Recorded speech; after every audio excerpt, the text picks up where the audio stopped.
Ya Tuhan, kami bersyukur kepadamu Tuhan, kami boleh kembali lagi Tuhan untuk datang ke beribadah di rumahmu ini ya Tuhan. Tuhan, terima kasih buat segala pujian dan penyembahan yang boleh kami naikkan hanya kepadamu saja ya Tuhan.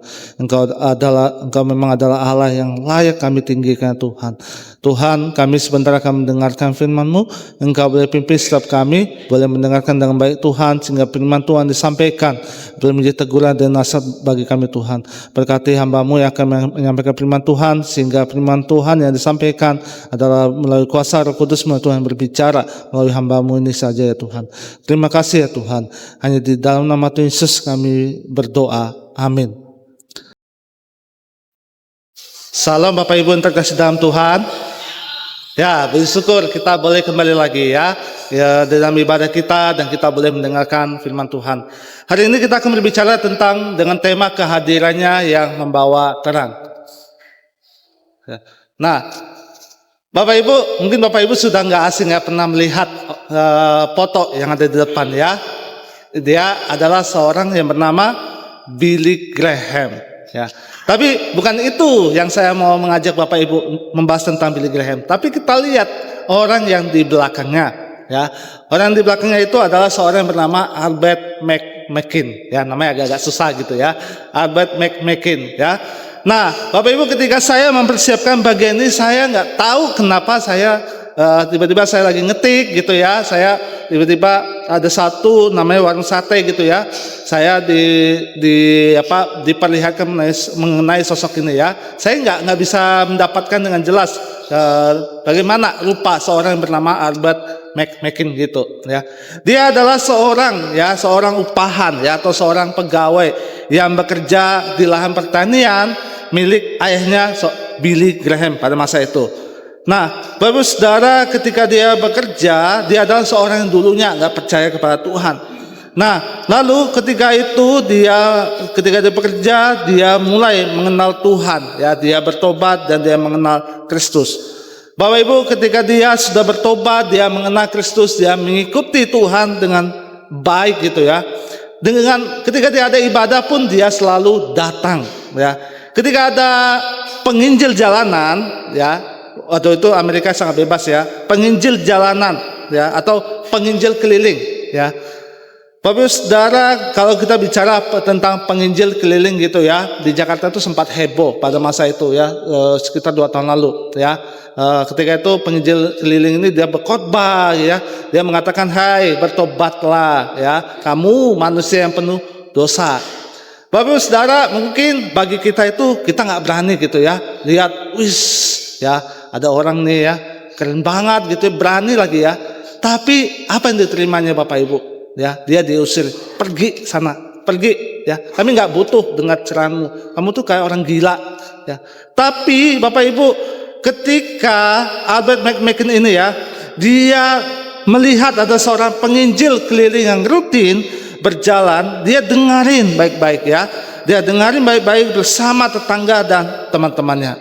Singkat cerita, dia merindukan seorang anak, ya, anak bosnya, yaitu bapaknya Billy Graham, yaitu Billy Graham sendiri.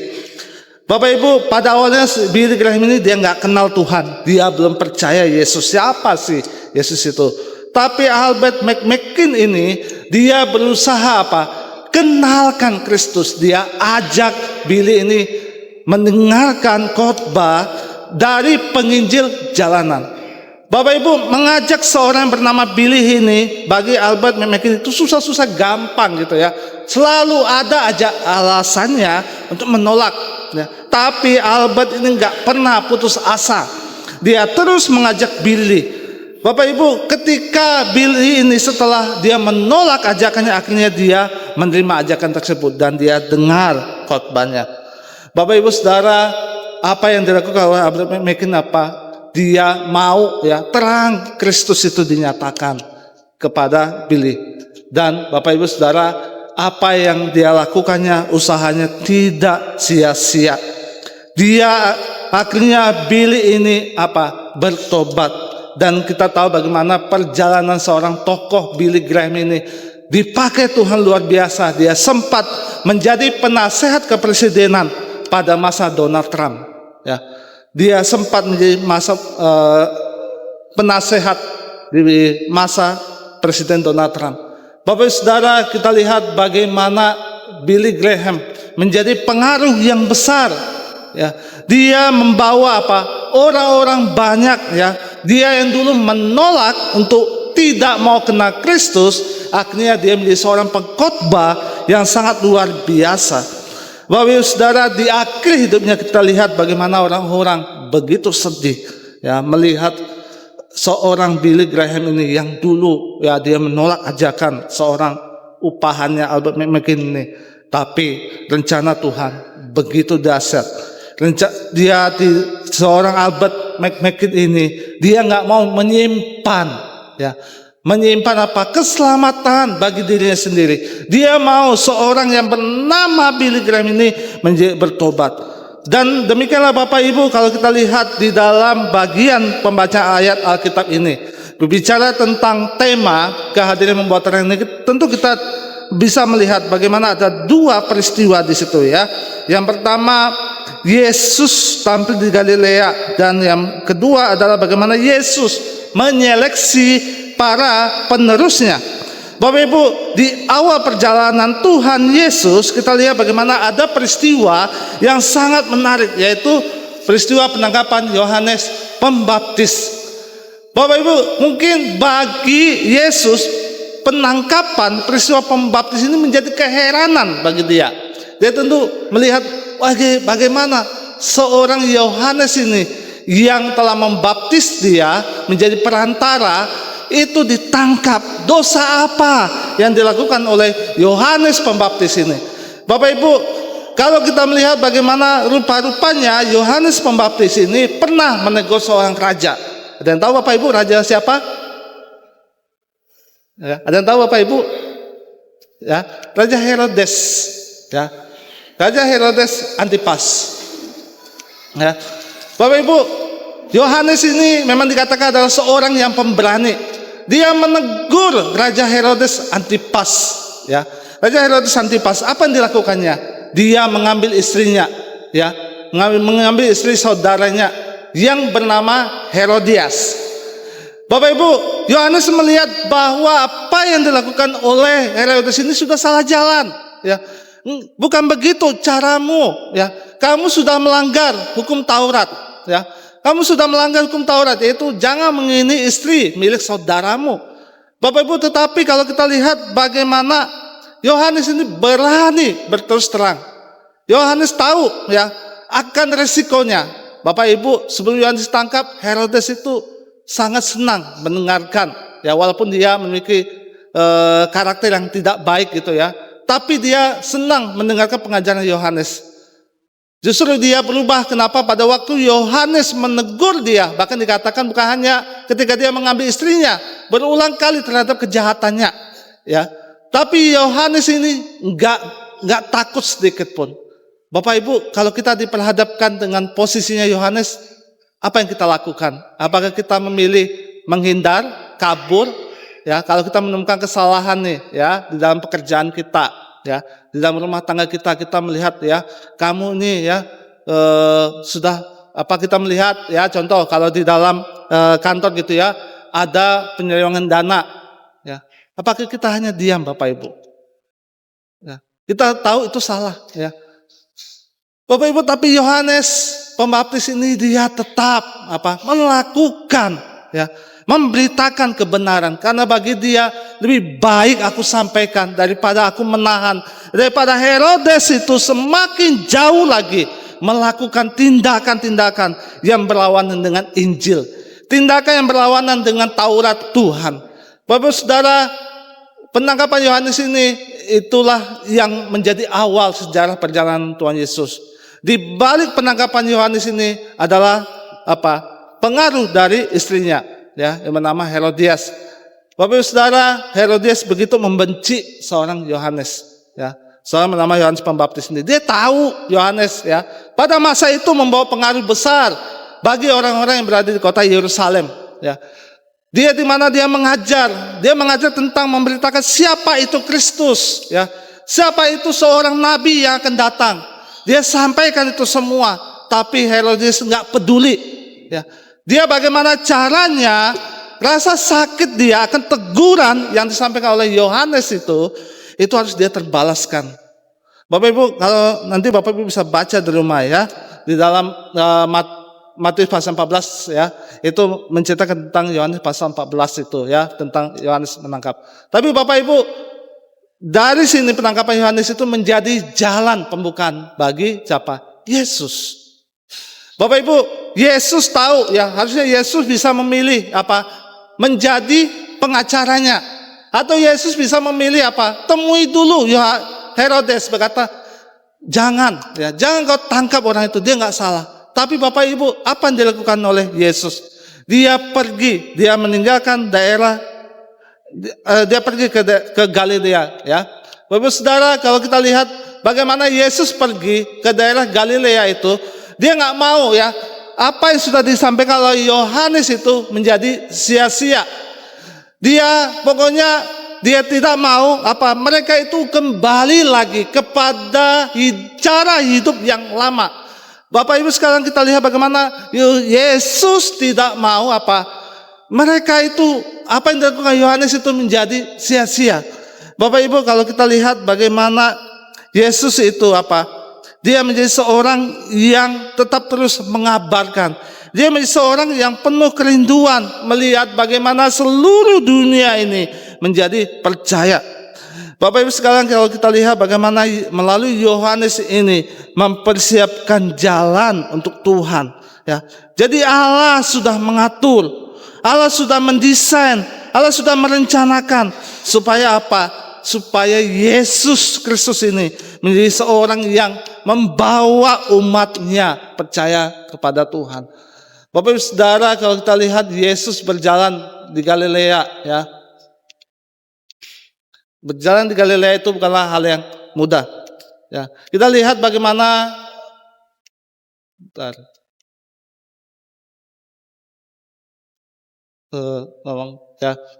tolong di next ya. Ya, Bapak Ibu, kita lihat bagaimana Yesus ini menjadi seorang yang dia tidak membiarkan dia tidak membuang lagi waktunya. Bapak Ibu, bagian pertama kita lihat bagaimana Yesus itu pada akhirnya juga akan menyeleksi calon penerusnya di dalam memberitakan kabar baik, yaitu Injil Kristus. Bapak Ibu Saudara, bagaimana kehadiran Yesus itu untuk menunjukkan bahwa dia adalah sumber terang. Dan dalam Yohanes pasal 8 ayat 12 mengatakan, aku adalah terang. Dia mengatakan bahwa ketika engkau percaya kepadaku, aku datang bukan untuk membawa engkau kembali, bukan membawa engkau kepada hal yang salah, tapi membawa engkau kepada terang ya. Terang yang bersumber dariku. Aku yang sudah dinubuatkan pada zaman perjalanan bangsa Israel bahwa akan hadir seorang penyelamat yang akan membawa engkau keluar dari kegelapan. Bapak Ibu Saudara, kalau kita lihat bagaimana Yesus memilih ya, dia berjalan ya, meninggalkan Kapernaum ya, di dalam Matius pasal 4 ayat 13 itu ya. Ia meninggalkan Nazaret dan tinggal di Kapernaum di tepi danau di daerah Jebulon dan Naftali. Bapak Ibu Saudara, kalau kita lihat bagaimana tanah Jebulon, kalau kita lihat ya, dan bagaimana Jebulon dan Naftali ini adalah suatu daerah yang terletak di tepi danau Galilea ya. Dia merupakan jalur ya, jalur di mana merasa terpinggirkan gitu ya. Tolong di next kan ya. Ya, kita lihat bagaimana Yesus ini tidak membiarkan ya. Jadi kita lihat ya, bagaimana Jebulon dan Naftali ini adalah suatu kota yang terasing ya. Suatu kota yang terasing yang kita lihat bagaimana Yesus ingin supaya kota itu kenal Tuhan. Maka dari itu Bapak Ibu, kalau kita lihat ya, bagaimana penulis Injil Matius menuliskan ya, di dalam Matius pasal 4 ayat 16 berkata gini ya, bangsa yang tinggal dalam kegelapan telah melihat terang yang besar, dan bagi mereka yang tinggal di negeri yang dinaungi maut telah terbit terang. Bapak Ibu, kalau kita lihat bagaimana penulis Injil Matius ini membawa kutipan dari perjanjian lama, yaitu di dalam Yesaya pasal 9 ayat 1. saya memberikan tanda gitu ya, merah kesamaannya ya. Kesamaan arti begitu. Dan kalau kita lihat tidak terlalu banyak perbedaan, akan tetapi perbedaannya adalah bagi mereka. Artinya apa? Disinilah kita melihat bagaimana penulis Matius menuliskan bahwa suasana daerah Zebulon dan Naftali pada masa itu adalah mereka yang hidup di dalam kegelapan. Bapak Ibu, bicara tentang kegelapan bukan hanya bicara tentang dosa, tapi bicara tentang kejahatan yang mereka lakukan. Mungkin ada penipuan, ada perampokan, ada pencurian, apapun yang itu mereka lakukan. Tapi Yesus hadir supaya mereka tidak lagi melakukan kejahatan mereka, ya. Mereka itu tidak lagi memiliki kegelapan secara rohani, ya. Justru mereka harus hidup di dalam terang. Mereka tidak lagi terpinggirkan secara sosial. Kenapa? Karena Yesus tahu suasana kota itu. Maka itu Bapak Ibu Saudara, bagaimana suasana kota Zebulon itu digambarkan di dalam Matius pasal 4 ayat 16 itu, ya, hidup di dalam kegelapan, ya. Mereka itu belum kenal Tuhan yang sesungguhnya. Mereka itu belum tahu siapa itu Yesus. Tapi Yesus hadir untuk menerangi bangsa itu, Zebulon dan Naftali. Bapak Ibu Saudara, maka dari itu Bapak Ibu Saudara, dia menuntun bangsa ini adalah kepada pertobatan. Bapak Ibu Saudara, kalau kita lihat ya, sejak itu Yesus mulai memberitakan, bertobatlah sebab kerajaan surga dekat. Bapak Ibu Saudara, kalau kita lihat kata bertobat, di sini artinya adalah penekanan yang begitu serius yang Yesus sampaikan kepada mereka dan kepada kita semua, ya. Bapak Ibu, mungkin di dalam setiap kita ya, kita mungkin memiliki rasa dendam, ya, rasa dendam terhadap keluarga kita, ya, rasa dendam terhadap ya, terhadap teman kita, ya. Mungkin kita melihat ya, teman kita melakukan cara licik gitu supaya kita naik jabatan, ya, atau kita yang sebagai anak-anak ya menerima perkataan kasar dari orang tua, ya, akhirnya kita mau cari cara supaya orang tua kita itu mati. Mungkin dalam kita berpikir seperti begitu Bapak Ibu. Tapi Yesus mengajarkan, kalau engkau punya pikiran seperti itu, engkau punya pikiran mau melakukan kejahatan di dalam hatimu, bertobatlah. Kenapa? Karena Yesus tidak mengajarkan engkau untuk melakukan kejahatan. Yesus mengatakan, kenapa engkau harus bertobat dari segala kejahatanmu, bertobat dari segala pikiranmu. Sebab apa? Karena kerajaan surga sudah dekat. Bapak Ibu, kalau kita melihat akhir-akhir ini dunia sedang mengalami peperangan. Di mana-mana terjadi peperangan. Bapak Ibu, saya membayangkan betapa ngerinya Bapak Ibu, ya, bahwa akhir zaman itu sudah semakin dekat. Banyak manusia itu tidak mau bertobat dan malah meninggalkan Tuhan. Bapak Ibu, kalau Bapak Ibu bisa searching gitu ya, bagaimana di kota-kota Eropa gitu ya, banyak gereja akhirnya ditutup, diubah menjadi bioskop. Banyak gereja ditutup, diubah menjadi diskotik. Harusnya itu adalah tempat orang-orang percaya, tempat di mana orang-orang untuk mengalami pertumbuhan di dalam Kristus. Bapak Ibu Saudara, sungguh mengerikan zaman sekarang, di mana orang-orang lebih mementingkan urusan pribadi daripada urusan utamanya hanya kepada Tuhan. Maka dari itu Bapak Ibu, Yesus mengatakan bertobatlah sebab kerajaan surga dekat. Bapak Ibu Saudara, terang berupa pertobatan artinya apa? Hidup kita yang sudah lama di dalam kegelapan itu, Tuhan mengatakan bertobatlah. Jangan lagi engkau lakukan kejahatan yang bisa mempengaruhimu semakin lagi lebih dalam. Bapak Ibu Saudara, bagian berikutnya adalah terang yang dinyatakan dalam tindakan. Bapak Ibu Saudara, kalau kita lihat bagaimana Yesus menyeleksi para murid, ya. Para murid ini kita lihat ya, sebelum mengalami perjumpaan dengan Tuhan Yesus, mereka adalah seorang pekerja, seorang nelayan. Bapak Ibu, kalau kita baca gitu ya di dalam Matius pasal 4 ayat 19 sampai 20 ya, itu adalah latar belakang seorang ya para murid ya. Ada Petrus dan Andreas dan para murid yang lainnya. Mereka ini adalah calon para penerus dari murid Tuhan Yesus. Jadi Bapak Ibu, rupa-rupanya Tuhan Yesus pun sedang melakukan pemuridan di dalam perjalanannya di Galilea. Dia bukan hanya mengajar, memberitakan Injil, tapi dia lakukan juga pemuridan. Bapak Ibu, kita sebentar lagi akan ada kelas kambing gitu bertumbuh ya. Di mana kita rindu gereja kita ini mengalami pertumbuhan. Di dalam kehidupan gereja ini kita mengalami ada begitu banyak jiwa baru. Ada begitu banyak orang-orang yang mungkin sudah jauh dari Tuhan, berbalik, ikut Tuhan dengan sungguh-sungguh. Bapak Ibu, Tuhan tidak memandang siapa engkau, ya. Tuhan tidak memandang engkau bagaimana melakukan apa yang kau lakukan di rumah, ya.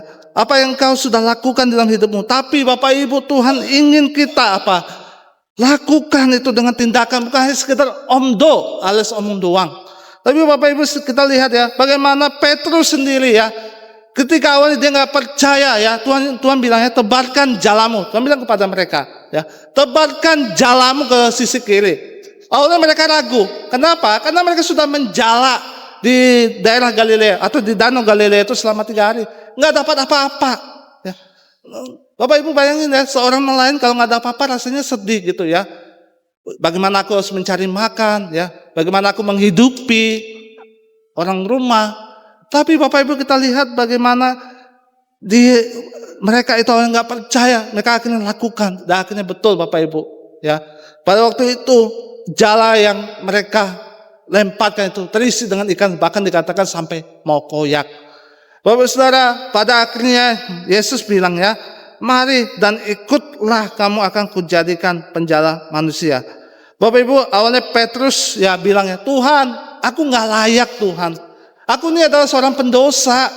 Sudah banyak dosa yang kulakukan. Tapi aku belum siap ikut engkau.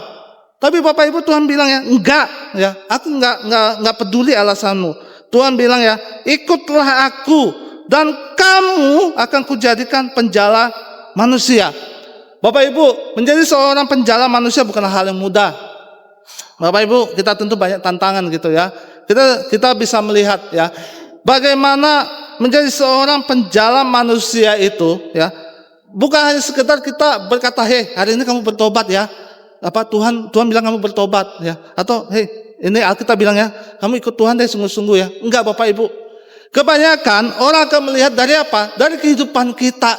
Kalau kita mengharapkan orang mau mengikut Yesus, maka kita harus mulai dari diri kita. Bapak Ibu, kita tidak hanya berbicara tentang secara teori, tapi kita bicara tentang praktek. Praktek bagaimana kita mengalami pertumbuhan di dalam Kristus. Kita mengalami kedewasaan dalam mengikut Kristus. Maka dari itu Bapak Ibu Saudara, Petrus tidak lagi menolak. Dia berkata, "Ya Tuhan, aku mau mengikut aku." Maka Bapak Ibu kalau kita lihat ya, bagaimana mereka pun segera meninggalkan jalannya di dalam ayat 20. Dan mereka juga meninggalkan keluarganya gitu ya. Keluarganya, dan mereka pergi meninggalkan Tuhan. Perahu mereka tinggalkan ya. Dan di ayat 22 ya, dan mereka segera meninggalkan perahu serta ayahnya lalu mengikuti Yesus. Bapak Ibu Saudara, terang yang dinyatakan memang kita butuh tindakan. Bapak Ibu, saya membaca bagian ini ya tentang John Wesley. Ya, di satu kalimat dia berkata begini, "Saya memandang seluruh dunia sebagai jemaat. Ya, beban saya ialah memberitakan kabar kesukaan dan keselamatan kepada setiap orang yang mau mendengarkannya." Bapak Ibu, mungkin bagian kutipan John Wesley ini perlu kita tanamkan di dalam hati kita. Berkata, saya perlu lihat nih ya, keluargaku ya sebagai jemaat. Bapak Ibu bicara tentang jemaat bukan hanya di gereja, tapi di rumah itu adalah jemaat juga. Ya. Kita punya kepala keluarga sebagai gembala yang harusnya menjadi tempat apa? Healing, atau tempat yang saling menyembuhkan, tempat yang saling mendengarkan, bukan menjadi tempat yang tidak mau saling mendengarkan. Jangan sampai Bapak Ibu kita mendengarkan anak kita akhirnya berbalik arah ya, melakukan tindakan moral yang salah. Kenapa? Karena kita tidak peduli pada mereka. Bapak Ibu, dalam perjalanan pelayanan saya melihat gitu ya, ada begitu banyak anak-anak ya, dia merasa kecewa kepada ayahnya. Seharusnya seorang ayah atau seorang ibu harusnya bisa membawa terang bagi keluarganya. Bapak Ibu, perkataan John Wesley ini perlu kita aminkan. Kenapa? Kita harus melihat kedalaman hati kita. Apakah kita sudah menebarkan jala itu kepada keluarga kita? Apa kita sudah berkata, aku nih sudah melakukan seperti apa yang firman Tuhan sampaikan? Atau kita hanya sekedar omong doang, tapi dalam prakteknya nol, Bapak Ibu. Bapak Saudara, John Wesley kita tahu bagaimana dia punya kerinduan seluruh dunia ini. Perlu apa? Mendengarkan tentang Kristus. Maka dari itu Bapak Ibu Saudara, ketika dia di dalam bahaya pelayarannya terombang-ambing, dia hanya berserah kepada Tuhan. Walaupun dia takut mati, tapi dia percaya ada Tuhan bersama dia. Ketika dia mau melakukan demi Kristus, ketika dia mau menyampaikan kabar Injil itu, melalui apa? Melalui tindakan dia, melalui kesaksian dia. Bapak Ibu Saudara, harusnya kita memandang terang Kristus itu. Kenapa Bapak Ibu? Kehadiran terang Kristus itu membawa kita untuk bertindak, membawa kita berubah, mengalami transformasi. Bapak Ibu, jangan padamkan terang Kristus dalam hidup kita, tapi kita harus biarkan terang Kristus selalu menyala melalui perenungan Injil dan doa setiap hari. Bapak Ibu, kalau engkau hanya diam, tidak membaca Alkitab, tidak berdoa, tidak menjalin persekutuan yang erat bersama dengan Tuhan, maka yakinlah Bapak Ibu, hatimu itu, diri kita itu padam. Karena dalam setiap diri kita ini, Tuhan tanamkan lilin-lilin yang bercahaya, lilin-lilin yang akan menerangi orang lain yang belum percaya kepada Tuhan menjadi percaya. Bapak Ibu, kalau kita mau biarkan terang itu, lilin itu menyala terus, maka kita harus membiarkan itu apa? Dengan mengisinya secara full. Dengan apa? Membaca firman Tuhan dan doa. Oh saudara, maka bagian ini kita melihat bagaimana menjadi pertanyaan kita adalah, apakah saya sudah menyatakan terang Kristus dalam kehidupan sehari-hari dan mengalami transformasi? Yang kedua, kita harus renungkan ini. Bagaimana sikap saya terhadap orang-orang yang selama ini jauh dari Tuhan? Apakah saya harus memilih menjauhi mereka, tidak peduli kepada mereka, atau sebaliknya saya mau mereka kembali kepada Tuhan? Oh saudara, dua pertanyaan perlu kita renungkan di dalam diri kita, dalam kehidupan kita sehari-hari. Maka dari itu Bapak Ibu Saudara, kehadiran yang membawa terang adalah terang bagi hidup, terang yang membawa kita, yang menyinari kita, yang membawa kita keluar dari kegelapan, yang membawa kita berpusat kepada Kristus. Terang yang memanggil kita pada pertobatan.